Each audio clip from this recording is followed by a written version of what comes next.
자, 오늘 귀한 주말, 귀한 시간 내주셔서 대단히 감사합니다. 돌아가실 때 후회하지 않으시도록 오늘 설명회 잘 진행하도록 하겠습니다.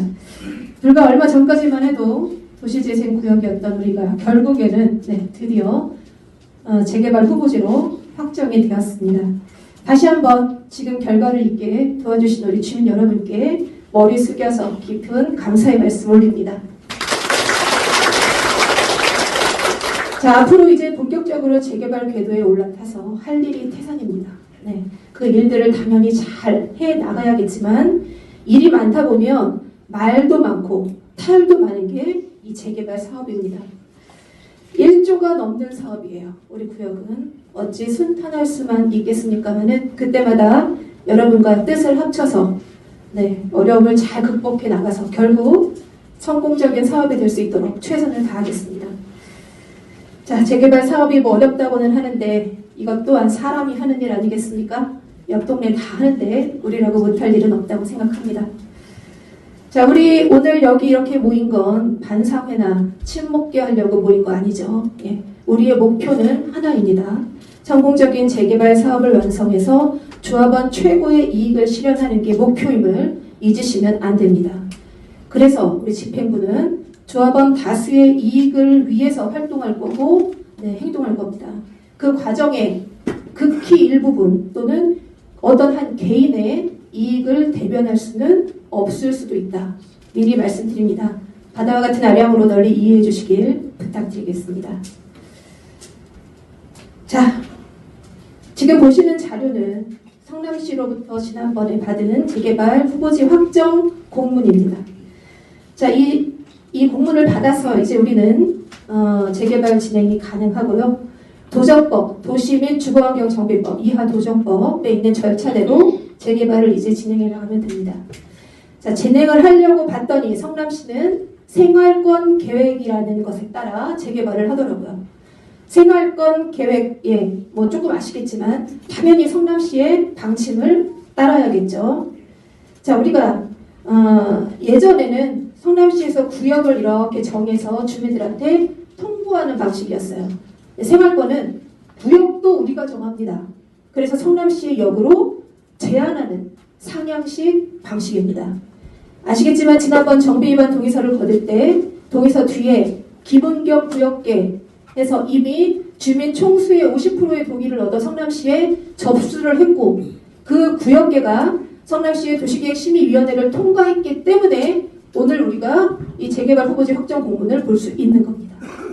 그 도시계획의 심의위원이 우리 강상태 위원님이라는 아까 그 말씀이 그 얘기예요. 자, 그러면 여기서 좀 궁금한 게 있으실 것 같아요. 이 구역계로 확정된 것이냐?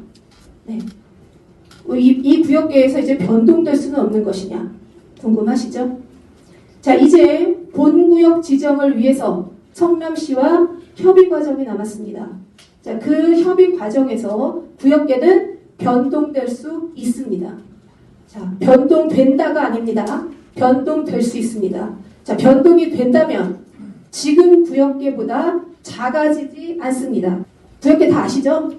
지금 구역계보다 작아지지 않습니다. 커지면 커졌지 작아지지 않아요. 그러니까 이미 들어온 조합원 중에 탈락되는 조합원은 없습니다. 자, 구역계가 커진다. 그만큼 아파트를 지을 땅이 넓어진다는 얘기죠. 우리한테 나쁠 게 없습니다. 많이 지어서 팔면 좋은 거니까. 자, 그런데 땅만 넓어지는 게 아닙니다. 구역계가 넓어지면 그 땅 주인들, 소유주도 같이 늘어납니다. 따라서 우리가 구역계 성남시랑 협의할 때는 계산기 두드려 보고 우리한테 이익이 되는 범위 한해서 구역계를 협의할 것이라고 지금 미리 말씀드립니다. 자, 이거는 이제 제 개인적인 생각입니다만 욕심인가요? 누가 한 땅 3,000평 정도 떡하니 주면서 여기다 집 지으라고 하면 좋겠어요. 그런데 주인이 너무 많으면 안 되죠? 우리 나눠 먹게 해야 되니까 주인은 한 명이면 좋겠어요. 제 바람입니다. 우리 수진 2구역에 그런 땅이 있나요? 있어요? 네, 있습니다. 어디 있을까요? 풍생중고등학교 혹시 아세요? 네, 그 학교를 건드릴 수는 없고 그 옆에 혹시 골프 연습장 아시나요? 그게 마침 3,000평이에요. 무슨 짠 것처럼. 네. 근데 주인이 한 명이에요. 네, 그냥 제 개인적인 생각입니다. 네, 옛날 속담에 떡줄 사람 생각도 안 하는데 김치국부터 마신다고. 네, 그냥 한번 네, 제 생각을 말씀드렸습니다. 근데 터무니없는 얘기를 말씀드리진 않죠. 네, 그렇다는 겁니다. 네. 자, 성남시와 우리가 이제 본 구역 협의를 하려면 가만히 기다리면 되는 게 아니라 구역 지정을 위해서 정비 계획이라는 걸 수립해야 합니다. 우리 수진 이동에 아파트를 어디에 짓고 어떻게 짓고 생활 SOC 시설, 커뮤니티 시설, 노인정, 어린이집, 유치원, 공원 이런 것들 어디에 배치할 건지, 도로가 또 넓어져야 되죠. 어디에 도로를 어떻게 넓힐 건지, 옆 동네와 교통이 연계되는지, 환경 파괴가 되면 안 돼요. 환경 영향 평가와 우리 애기들 다니는 교육 학교에 영향이 없는지 모두 평가해서 수진 이동 맞춤 지구단위 계획을 세웁니다. 그걸 정비 계획을 수립한다. 이렇게 얘기합니다. 그 계획이 수립되는 날이 바로 구역 지정이 되는 날입니다. 여러분, 우리는요, 민영 개발이에요. 외우셔야 됩니다. 우리는 민영 개발입니다. 따라서 정비 계획도 우리 돈으로 세워서 시에 내야 돼요. 견적을 받아보니 12억 정도. 우리 캡하면. 그런데 성남시에서 기금에서 예산을 받아서 정비 계획을 세워준다고 합니다. 아까 44억 얼마 들으셨죠? 예. 성남시가 우리가 쓸 돈을 대신해서 지불해주니 얼마나 감사합니다. 그죠? 그 용역 기간이, 수립 기간이 한 1년 정도 소요되고 내년 연말 정도 되면 계획이 다 수립돼서 구역 지정이 될 겁니다. 참고하십시오. 자, 이제 재개발이 되는 건 알겠어요. 예. 좀 있으면 구역 지정이 되는 것도 이제 알겠어요. 자, 그 다음 절차 궁금하시죠? 도대체 어떤 절차로 재개발이 진행이 되는지 절차도 한번 보시겠습니다. 자, 구역 지정이 되면 바로 조합을 설립해야 합니다. 조합은 우리 사업을 시행하는 주체예요. 조합장 1명, 감사, 대의원 100명을 세팅해서 조합을 설립하면 재개발에 관련된 모든 결정은 바로 그 조합이 합니다. 네. 자, 조합이 설립된 다음에는 시공사를 뽑습니다. 여러분들이 원하시는 시공사 하나쯤 있으실 거예요.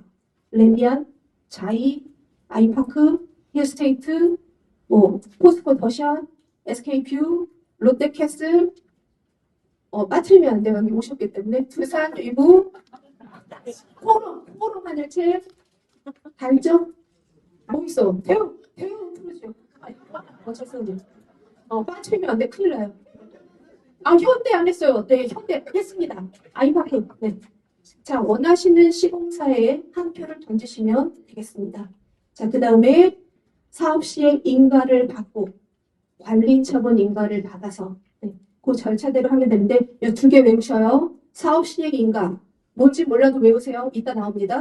관리처분도 외우시고.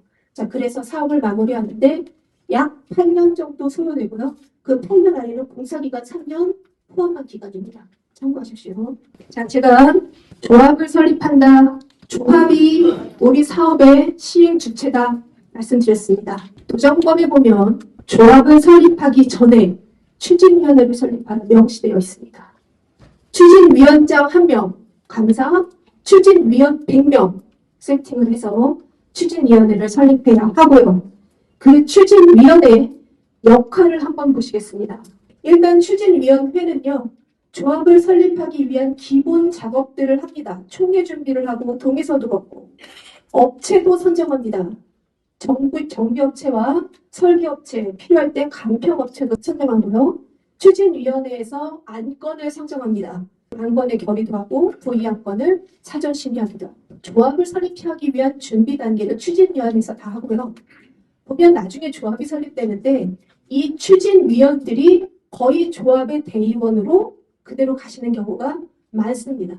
우리가 토지등 소유주가 1200명이 좀 넘거든요. 그분들 맨날 모여서 회의할 수 없잖아요. 그런데 이 추진위원들이 그분들의 반장이에요. 이분들이 방향을 결정을 하실 겁니다. 그러니 얼마나 중요합니까? 추진위 위원 안에 재개발을 반대하거나 방해하시는 분들이 많을수록 그 사업장 볼 것도 없어요.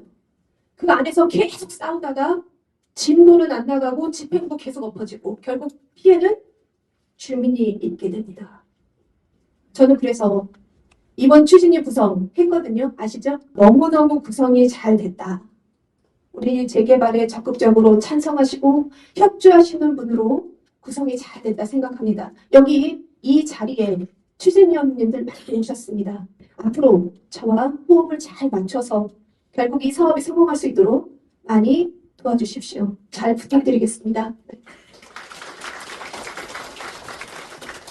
우리끼리는 추진위원을 잘 구성을 했는데 결국 성남시의 인준을 받아야 합니다. 성남시의 인준을 받기 위해서 지난 6월 4일 날 추진위 구성에 필요한 모든 서류를 다 준비해서 성남시에 접수했습니다. 접수를 했고 성남시는 지금 그 서류를 검토 중입니다. 이상이 없으면 6월 30날 추진위 구성에 대한 동의서를 내어줄 겁니다. 추진위 구성에 동의하냐를 묻는 동의서예요. 일일이 다 한 장 한 장 성남시 거민 도장을 찍어서 그 종이에다가만 동의서를 받아야 합니다. 지난번에 한번 해보셨죠? 주민 총수의 50% 동의서를 걷어서 성남시에 내면 됩니다. 자, 여기에서 중요한 게 있습니다. 지난번에 낸 정비 위반 동의서는 재개발을 해주세요의 여부예요. 그죠? 해주세요. 이제는 해줬다는 거죠. 자, 이번에 내시는 동의서는 추진위 구성에 동의를 한다. 플러스 조합 설립에도 동의한다입니다. 중요해요. 지금 이제 6월 30날부터 걷는 동의서는 나는 추진위 구성에도 동의하지만 나는 조합 설립에도 동의합니다. 또 걷는 게 아니에요. 그러니 얼마나 중요한 동의서입니까? 그래서 반드시 제출을 하셔서 나중에 불이익을 입는 일이 없도록 꼭 유념해 주시길 부탁드리겠습니다. 지난번과 마찬가지로 6월 30일 전에서 전화를 드릴 거예요.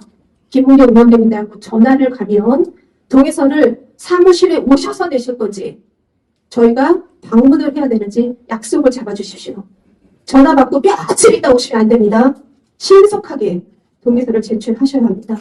한번 해보셔서 이제 잘 하실 거예요. 지난번에 이것도 여담입니다만 그 정비 위반을 동의서를 이제 거둘 때 사실 조금 너무 힘들었습니다. 저는 떴다방이네요. 그리고 아파트에 출입구가 없답니다. 누군가가 자꾸 그런 얘기를 해서 동의서를 걷는데 좀 힘들었는데 열심히 해서 걷어서 성남시에 가지고 갔어요. 재개발가에 딱 내니까 성남시 그 재개발관 공무원들이 자 접수하러 왔습니다 했더니 일제히 저를 쳐다봤습니다. 그러면서 이랬어요. 벌써요? 이렇게 이야기하시더라고요. 자, 그건 무슨 얘기냐면 거둘 땐 너무 힘들었지만 전체적으로 놓고 봤을 때에 우리가 1등으로 접수한 거예요. 그렇게 빨리 가지고 올지 몰랐던 거죠. 우리가 내고 나서도 20일 있다가 다음 게 들어왔습니다. 그러니까 그 이후에 이제 우리 공무원들께서 우리 수진이 구역 주민분들을 좀 무서워하세요. 나쁜 의미가 아니라 우리 수진이 구역 특징이 있습니다. 단톡이나 밴드에서 조용해요. 그런데 뭔가 내라고 하면 1등이에요. 아무 말 없이 뒤로 서류를 가지고 오시는 분들이 우리 수진이 구역 주민분들이고 뒤에서 그걸 다 도와주고 계십니다. 그러니까 1등을 하죠. 그죠? 자, 이번에도 동의서 받으실 때 다시 한번 수진이 구역의 저력을 보여주시기를 부탁드리겠습니다. 이제 여러분이 제일 궁금하신 거 돈 얘기를 하겠습니다. 저희 집행부가 제일 많이 받는 질문이 재개발하면 분담금 얼마네요? 예, 그 질문이에요. 오늘 그거에 대한 답을 드리도록 하겠습니다. 자, 돈 얘기하기 전에 퀴즈를 하나 내겠습니다. 우리 수진이 구역은 민영개발일까요? 공공개발일까요? 아유, 예, 똑똑하십니다. 민영개발은 사업의 주체가, 시행 주체가 조합입니다. 조합은 뭐냐면 우리예요, 우리. 제가 아까 대의원 100명 해서 구성한다고 했죠? 그 조합이 모든 걸 결정하는 거예요. 조합이 왕입니다. 조합이 방향을 다 결정하는 거예요. 그런데 공공은 조합이 없습니다. 왜?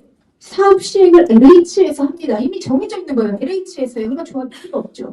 그래서 명칭도 조합이 아니라 주민대표회의, 줄여서 주대위, 주대위원장. 만약에 우리 수진이구역은 추진위원장이 된다가 조합이 설립되면 조합장. 네, 그렇죠. 우리는 조합원, 거기는 토지 등 소유자. 명칭을 정확하게 해야 돼요. 그죠? 자, 조합 방식과 LH 시행 방식은 아시겠지만 분양가부터도 많이 차이가 나기 때문에 분담금을 위해서 좀 공공개발과 민영을 비교하는 게 사실상 좀 무리가 있습니다. 저도 압니다. 그런데 분담금 내기를 하려면 우리가 지금 사업을 시행하지 않았기 때문에 뭔가 비교분이 있어야 하는데 최근에 수진 1구역이 계량 분담금이 발표됐습니다. 그래서 제가 자료를 최신의 자료를 들고 왔으니까 제가 드린 말씀을 감안하셔서 보시면 되겠습니다. 수진 1구역 얘기입니다. 우리 얘기 아니에요. 20평 대지를 가지고 있는 단독주택 소유주의 감정평가액이 5억에서 5억 5천 나왔습니다. 우리 20평 엄청 많죠? 다 19평, 20, 21 이렇죠. 5억에서 5억 5천. 그런데 24평 아파트의 조합원 분양가가 8억이 나왔어요. 결국 2억 5천에서 3억을 내야지만 그 아파트에 들어갈 수 있다는 얘기죠. 그 2억 5천 3억이 뭡니까? 분담금이에요. 수준 1이 난리가 났습니다. 시에도 몰려가시고 너무 많다고 네, LH에도 가시고 지금 그래서 다시 좀 조절 중이죠. 자, 그러면 우리 옆 동네니까 우리 수진 2구역은 분담금이 얼마일까요? 궁금하잖아요. 그죠? 자, 분담금을 알려면 수진 1구역처럼 감정평가를 해야 합니다. 감정평가는 언제 하느냐? 사업을 진행하다 보면 아까 제가 외우라고 했던 거 사업 시행인가라는 시점이 올 때다. 그때 감정평가를 하는 거예요. 사업 시행인가 일을 기준으로 그 날의 감정평가액이 재개발에서 얘기하는 분담금의 감평액입니다. 자, 그 전에 100번, 1000번 했어요. 감정평가 했어요. 재개발 분담금과는 관련이 없어요. 이해하시죠? 자, 그러면 그 감정평가액이 내 자산의 가치냐? 아닙니다.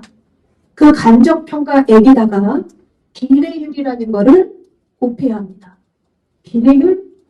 비례율 어디서 많이 들어봤는데 비례율 아셔야 됩니다. 이젠 알아야 돼요. 지금 내 자산의 가치가 얼마인데 재개발을 하고 났더니 얼마가 뛴 거예요. 그 비율입니다. 그걸 백분율로 나타내는 게 비례율이에요. 비례율이 높으면 돈 좀 벌었네요. 그죠? 사업성이 좋은 거고 비례율이 낮으면 사업성 없는 거예요. 마이너스예요. 자, 내 자산의 가치를 알기 위해서는 감정평가액에다가 이 비례율을 곱해야 된다고 했어요. 자, 비례율은 분모에다가 우리 감정평가한 거 있잖아요. 그죠? 사업식 인가일에 할 거 아니에요. 우리 집, 옆집, 뒷집, 윗집 평가액을 다 합쳐요. 어마어마한 숫자가 나오겠죠? 그걸 분모에 두고 분자에는 우리가 분양을 해서 벌어들인 순수익, 총수익 말고 순수익. 순수익은 어떻게 구하나요? 총수익에서 원가를 빼면 돼요. 총수익은 뭐예요? 조합원 분양가와 우리가 일반인들한테 팔아서 얻은 일반 분양가. 그걸 다 합치면 우리가 분양을 해서 벌어들인 돈입니다. 거기에서 원가는 빼야죠. 공사비, 인건비, 자재비, 보상비, 영어보상비, 이주비, 이사비, 인허가비 이렇게 다 원가거든요. 그걸 빼면 순수익이 나옵니다. 그 순수익을 밑에 분모에 있는 종적자산 평가액으로 나눠서 곱하기 100하면 비례율이 나와요. 자, 다시 아까로 올라와서 우리 자산의 진정한 가치를 알려면 감정평가를 해야 되고요. 거기에 비례율을 곱해야 합니다. 그러면 내 자산의 진정한 가치가 나와요. 우리가 그거를 권리가액이라고 합니다. 수진 1구역 얘기 잠깐 또 할게요. 아까 말씀드렸죠? 24평 아파트 조합원 분양가가 8억이 나왔어요. 그렇죠? 자, 그런데 우리가 감평을 했더니 우리는 아까는 뭐 5억 5천 나왔잖아요. 수진일은 6억이 나온 거예요. 이거 가능하죠? 왜요? 감정평가의 기준이 되는 금액은 공시지가예요. 공시지가는 계속 오르죠? 우리는 감정평가 몇 년 후에 합니다. 그러니까 제 맘대로 그냥 6억이라고 할게요. 그럼 6억에다가 비례율을 곱했더니 권리가액이 7억이 나왔어요. 근데 조합원 분양가는 8억이었어요. 그럼 8억에서 7억 빼면 1억이잖아요. 그게 바로 분담금입니다. 좀 복잡하지만 복잡할 거 없어요. 알아야 합니다. 자, 그게 분담금이에요. 아, 분담금을 좌우하는 중요한 변수는 비례율이구나. 아까 말씀드린 게 복잡하면 이것만 외우세요. 분담금을 좌우하는 가장 중요한 포인트는 비례율이구나. 자, 그러면 우리 분담금 궁금하잖아요. 우리 수진 2구역의 비례율은 얼마입니까? 정답은 똑똑하십니다. 모릅니다가 정답입니다. 자, 그럼 이 비례율은 어찌 할 수 있냐? 사업을 진행하다 보면 제가 아까 외우라고 한 것 중에 있어요. 관리처분이라는 시점이 옵니다. 이 관리처분이라는 건 분양한다는 뜻이에요. 관리처분 시점이 와야 비례율이 정해집니다. 자, 동네에 김모 씨가 소문을 내고 다닙니다. 네, 뭐라고 하냐면 수진 1구역의 분담금이 3억이다. 어쩌다. 나는 이제 분담금 높아서 재개발을 못해. 김은경이 뭘 써주라고 하면 절대 쓰지 마라. 그럼 당신 3억 내야 된다. 자, 이런 소문이 동네에 있고요. 또 하나. 수진 1구역은 역을 2개나 끼고 있어. 입지가 너무 좋아. 아파트 지어서 팔면 엄청 비싸게 팔릴 거야. 분담금이 없어. 여러분 2개의 말 중에 뭐가 맞나요? 두 번째가 뭐죠? 대박 거짓말입니다. 자, 분담금이 어떻게 결정이 되는지 공식을 보셨을 거예요. 분담금을 알려면 권리 가액을 알아야 하고요. 그리고 조합원 분양가가 나와야 합니다. 자, 권리 가액을 알려면 감정평가액과 비례율을 알아야 합니다.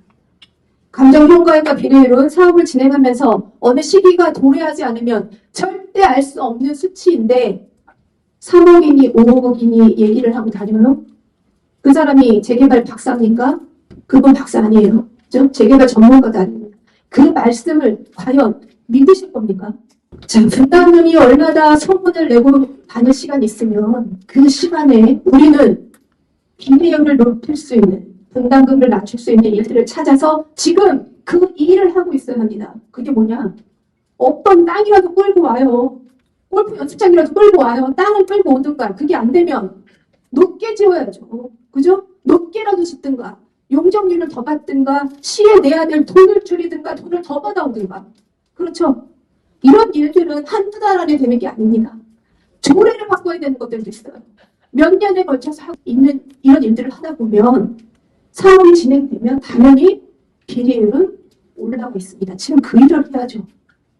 그렇게 일을 최선을 다해서 했음에도 불구하고 또 하나 플러스 알파가 붙어야 합니다. 최고의 비례율을 찍으려면요. 그 플러스 알파가 뭐냐? 운입니다. 재수. 우리가 분양할 시점에 부동산 경기요. 그럼 우리가 어떻게 할 수 있어요? 우리가 분양할 시점에 공사비, 원자재비 이런 거 자세 좀 다운돼야 되고 주 52시간 근무제 좀 풀려야 되고 자, 이런 것들이 모두 다 톱니바퀴 구르듯이 다 막고가 맞아 떨어져야 시너지 효과를 받아서 최고의 비례율을 찍을 수 있습니다. 우리 손으로 안 되는 건 은행 맡기고 지금 우리가 할 수 있는 일들은 그 일을 찾아서 해야 돼요. 저는 그렇게 생각합니다. 아까 동네에 소문 내고 다니는 그 김모 씨 자유민주주의 국가에서 내가 내 입으로 떠들고 다니는데 네가 무슨 상관이냐? 예, 할 말 없습니다. 저는 그 말을 드리고 싶은 게 아니라 제가 그걸 어찌 말리겠습니까? 지금 제가 여러분께 드리고 싶은 말씀은 이제 그 소문에 대처하는 우리의 자세가 달라져야 된다는 겁니다. 팩트와 에비던스에 근거한 정보가 아니면 믿지 마십시오. 우리 예전에 몇몇 사람 쇠치어에 휘둘려서 다 차려놓은 밥상 엎은 적 있죠? 아시죠? 그 밥상 지금 다시 차려놨습니다. 또 엎을 건가요? 안 되죠. 언제나 궁금한 게 있으시면 어떤 소리를 들었어. 집행부에 전화하십시오. 제가 맨날 문자 보내잖아요, 여러분. 6879-2030 전화하십시오. 팩트 체크하시고 더블 체크하시고 항상 온전한 정보만 들으시면서 반드시 내야 될 서류를 내지 않아서 나중에 불이익을 입는 경우가 발생하지 않도록 꼭 유념해 주시길 부탁드리겠습니다. 자, 오늘 비례율 얘기 많이 했는데요. 이런 비례율 얘기가 나왔으니 이미 사업이 완성된 구역들이 있어요. 분양이 끝난 데가 있어요. 거기 비례율 좀 한번 참고 삼아 한번 볼까요? 혹시 산성역 자이프로지오 아셔요? 144 금빛 그랑베족이라고 있습니다. 금강동에 130 그 다음에 그 중동에 코오로 하늘채 랜더스원 있거든요. 거기가 139 140이 육박하네요. 자, 그 다음에 산성에 지금 짓고 있어요. 헤링스톤이라고 1순위 분양 완판됐죠. 거기 예상 117을 보고 있습니다. 더 높아질 수 있어요. 예상입니다. 보안 중일 옛날에 중동이라고 불렀던데 종합시장 그 맞은편에 120 상대원 2구역 민영으로 진행하고 있습니다. 117, 수진 1구역 100. 수진 1구역은 왜 100이에요? LH가 그냥 이렇게 했습니다. 아까 제가 감정평가액이 비례율 곱해야 권리가액 나온다고 했죠? 수진 1구역 권리가액이 낮을 수밖에 없죠. 비례율을 100으로 했으니 100일지 140일지 어떻게 합니까? LH가? 네, 그렇다는 얘기입니다. 사무실에 있는데 어떤 어르신이 찾아왔습니다. 김 위원장 참 열심히 하는 건 알겠는데 분양할 때쯤 IMF가 오면 어떡할 거야? 뒤통수를 딱 맞은 IMF가 또 온답니다. 자, 그럴 때 사람 일 모르잖아요. IMF가 또 올 수도 있잖아요. 그죠? 그래서 법조문을 찾아봤습니다. 그럼 진짜 IMF가 오면 어떡하지? 자, 법에 있습니다. 진짜 이거 궁금해하시는 어르신들 계셔요. 네, 그래서 설명을 드리면 정비 구역이 지정된 날로 2년이 되는 날까지 취준이 승인을 신청하지 않으면 구역 지정이 해제될 수 있습니다. 자, 그 다음에 취준이 승인이 났는데 조합 설립 인가를 또 2년 안에 안 하면 구역 지정 해제될 수 있습니다. 이런 해제 조항이에요. 근데 이제 지금 2년만 제가 써놨는데 3년 그래서 우리가 이거를 3331몰제라고 합니다. 그 안에 신청을 안 하면 해제될 수 있어요. 무조건 해제는 아닙니다만 왜 신청을 못할까요? 구역 지정이 됐어. 취준이도 설립했어요. 왜 그 다음 진도를 왜 못 나갈까요? 이유는 하나입니다. 조합원들의 동의를 못 얻은 거예요. 각 단계마다 조합원 4분의 3 토지 면적 2분의 1의 동의를 얻어야 그 다음 진도를 또 나가고 이런 절차가 있는데 동의를 못 얻은 거죠. 그거밖에 없습니다. 가장 큰 이유는. 자, IMF가 왔어요. 열심히 우리가 해가지고 자 이제 분양만 하면 되는데 IMF가 와서 국가 부도의 위기 최악의 상황이 왔습니다. 아 이거 분양해봤자 분양이 안 될 게 뻔히 눈에 보여요. 여러분 동의서 내시겠습니까? 아까 잠깐 설명드렸지만 조합 방식의 사업은 앞에서 몇 명이 끝까지 밀어붙인다고 사업이 되는 것도 아니고 몇 명이 극렬히 반대한다고 해서 사업이 무너지는 것도 아닙니다. 조합은 4분의 3 토지면적 2분의 1의 동의를 계속 채워야지만 그 다음 진도로 나갈 수 있어요. 여러분 너무 걱정하지 마십시오. 그런 국가 구조의 위기가 오면 그런 극단적인 상황이 오면 우리 조합원들이 현명한 판단을 하실 거고 그 판단에 따라 움직이겠습니다. 답이 되셨을 것 같습니다. 너무나 두려운 미래입니다. 국가 부도의 위기가 올 수도 있고 누구 말처럼 분담금이 5억이 될지 10억이 될지 너무 두렵습니다. 자, 이런 리스크를 모두 안고 우리는 그걸 알면서도 재개발 사업을 시행해야 할까요? 해야 합니다. 왜냐면요. 재개발 사업은 1, 2년 안에 끝나는 게 아니고요. 8년, 10년이 걸리는 장기 사업인데요. 반드시 경기에 이 사이클이 있습니다. 대통령이 바뀐 거 혹시 아시나요? 대통령이 바뀌시면 반드시 경제 부흥 정책을 씁니다. 벌써 아파트가 값이 들썩들썩하죠. 뉴스 한번 보십시오. 자, 우리는 너무너무 두려워서 재개발 사업 손 놓고 있다가 가만 보니까 옆 동네 아파트 값이 막 치고 올라가요. 그때서 또 우리도 재개발하자. 늦습니다. 경계는 사이클이 있다고 했죠. 반드시 올라가면 그때 시작했어요. 우리가 분양할 때 꼬꾸라져 있습니다. 오히려 그 반대로 경기가 안 좋을 때 준비하고 기다렸다가 경기가 좋아지면 빵 하고 터뜨려서 한 번에 분양 완판을 때려야 됩니다. 그렇게 해야 성공할 수 있어요. 자, 그러면 기다리는데 마냥 기다리는 게 아니라 이 사업을 어떤 궤도까지는 올려놓고 기다려야죠. 그 궤도가 어디예요? 조합 설립을 한다든가 구역 지정을 받아놓는다든가 그 궤도까지 올려놔야 그 다음 기다렸다가 뭔가 일을 저지를 수 있지 않겠습니까? 그 궤도까지는 일사천리로 일이 진행될 수 있도록 여러분 많은 협조 부탁드리겠습니다. 자, 오늘 비례율 얘기 많이 했어요. 결국엔 사업을 좌지우지하는 건 사업성입니다. 조금 더 노골적으로 얘기할까요? 돈이 되느냐만 사업성을 담보하지 않으면 절대 우리 주민들 동의서 안 나옵니다. 그렇죠? 간단해요. 비례율을 올리는 방법은 많이 지어서 비싸게 팔면 되는 거 아닙니까? 많이 지어서 비싸게 팔면 되죠. 많이 지으려니 땅이 있습니까? 위로 올려야죠. 고도제한은 완화돼야 합니다. 자, 맨날 선거철마다 고도제한 완화해준다고 지금 50년째입니다. 또 속을까요? 자, 이번에 좀 말씀을 들어보고 또 속아야 되는지 어쩌는지 판단을 하십시오. 팩트만. 지금 고도제한이 어떻게 진행되고 있는지 진행사항을 말씀드리겠습니다. 많은 부분을 아까 강상태 의원님이 이야기하셨고 자, 이카오 얘기를 할게요. International Civil Aviation Organization. 세계 민간 항공 국제 기구입니다. 비행기 갖고 있는 나라는 이 규제를 따라해요. 어떤 한 나라에만 규제가 다 나라마다 틀리면 안 되잖아요. 비행기도 막 왔다 갔다 하는데. 여기에서요, 우리 다 알 거 없고 OLS만 알면 됩니다. Obstacle Limitation Surface. 장애물 제한 표면입니다. 자, 비행기가 뜨고 내리고 이착륙해요. 활주로가 이렇게 있죠? 그 활주로를 기준으로 해서 이만큼은 몇 킬로는요, 건축물을 제한한다는 뜻이에요. 짓지 마라. 건축물 짓지 마라. 왜? 뜨고 내리는데 방해되니까. 안 해놔도 안 돼. 안 돼요, 아무것도. 그런데 이 OLS를 70년 만에 이 국제기구가 바꿉니다. 규제를 바꿔요. 언제 바꿔요? 다음 달에요. 10월 달에 바꿉니다. 70년 만이에요. 어떻게 바꾸냐? OLS가 두 개로 쪼개집니다. OFS와 OES로. OFS는 Obstacle Free Surface. Obstacle Free는요, 무장애물, 장애물이 있으면 안 돼. 금지. 그 구역이 옛날에 OLS에는 이만큼이었어요. 근데 그 범위를 축소했어요.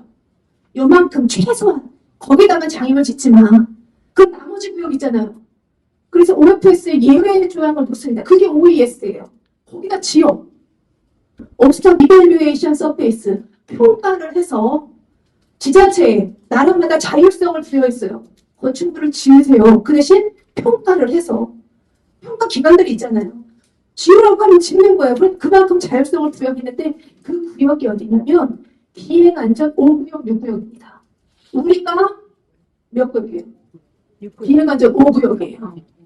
수신 2구역이. 자, 언제 바뀌어요? 7월 달에 70년 만에 규제가 바뀌고요.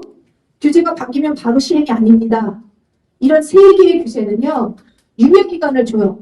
28년 11월부터 시행인데, OES만 26년부터 시행입니다. 이해하셨어요?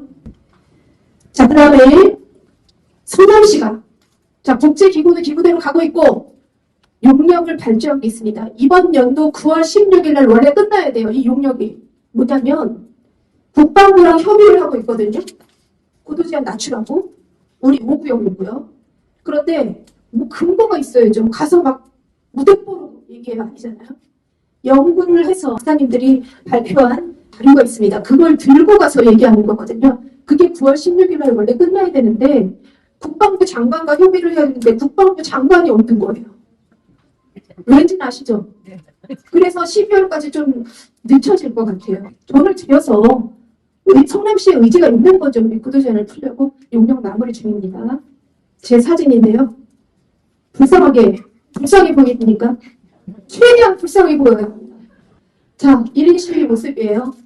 나라는 나라대로, 세계 기구는 세계 기구대로 움직이고 주민이 해야 될 몫이 있습니다. 가만히 있으면 풀어주나요? 아니요. 울부짖어야 되죠. 오늘의 저축력. 열심히 활동하고 있고요. 아무래도 조만간 국방부를 압박할 우리 주민들의 어떤 대규모 시위나 이런 집회가 있을 예정입니다. 그때가 되면 제가 공지를 할 거예요. 여러분 바쁘신 줄 압니다. 하지만 좀 힘을 보태서 반드시 좀 고도시한의 완화가 될 수 있도록 도와주십시오. 도와주실 거죠? 네. 자, 김태년 의원님이 사실은 오늘 진짜 오시려고 했는데 일을 정말 많이 하셨습니다. 법안을 발의하신 게 있어요. 비행안전 5구역 건축물 높이 90m까지. 그냥 군사기지법 법을 바꿔버리는 거예요. 국제기구에 뭐 어떤 그런 거 관계없이. 그래서 지금 발의 중인데 통과는 아직 안 됐습니다. 다방면으로 이쪽 저쪽 다방면으로 고도시한을 완화하기 위해서 여러 역할을 하고 있다는 거 말씀드립니다. 저한테 개인적으로 고도시한이 풀릴 것 같냐 물어보시면 제 개인적으로 저는 말씀드릴 수 있습니다. 풀립니다. 풀려요. 그런데 제가 왜 아까 불쌍한 게 그렇게 있어야 되나요? 10년 후에 풀리는 고도시한이 무슨 의미가 있습니까, 여러분? 그런데 우리 15층으로 지어요. 다시 지을 거예요? 고도시한 풀리면 그거 허물고 30층으로 다시 지을 거예요, 여러분? 제가 원하는 건 하나입니다. 우리가 그림을 그릴 때 풀어라. 예? 그렇잖아요. 우리가 설계를 할 때 성남시에 설계해서 내야 되거든요. 그때 풀려야죠. 그래서 주민들 보시기에 좀 과도하게 나댄다, 과도하게 좀 사진을 올린다 생각하실 수 있습니다만 저의 의도는 다른 데 있습니다. 이해해 주십시오. 그렇게 안 하면 또 안 되는 부분도 있고 열심히 활동하고 반드시 구도 제한 틀 수 있도록 열심히 최선을 다하도록 하겠습니다. 자, 많은 얘기를 했는데 끝으로 한 말씀만 더 올리고 마무리 짓도록 하겠습니다. 자, 도시재생 구역에서 벗어나서 우리가 이제 재개발 후보지로 확정이 됐습니다. 우리 집행부 정말 고생 많으셨습니다. 그리고 말로 다 못합니다. 고생 많이 했고 우리 주민분들 기다리시느라 그리고 집수리 하시느라 너무 고생 많이 하셨습니다. 기다릴 만큼 기다렸죠. 집수리 하면 1년치 받은 월세는 그냥 한 번에 없어지던데요. 고생 많이 하셨고 우리가 서로 우리끼리 위로하고 격려하고 칭찬하지 않으면 아무도 우리를 칭찬해 줄 사람 없습니다. 그런 의미에서 옆에 계신 분들을 안아드리면 좋은데 안아드릴 수는 없고 서로 그동안 고생했다는 의미로 큰 박수 한번 부탁드리겠습니다. 고생하셨습니다. 그동안은 참 잘했는데 앞으로가 더 중요하죠. 앞으로 더 잘해라 라는 의미로 자, 한 번 더 큰 함성과 박수 한번 부탁드립니다.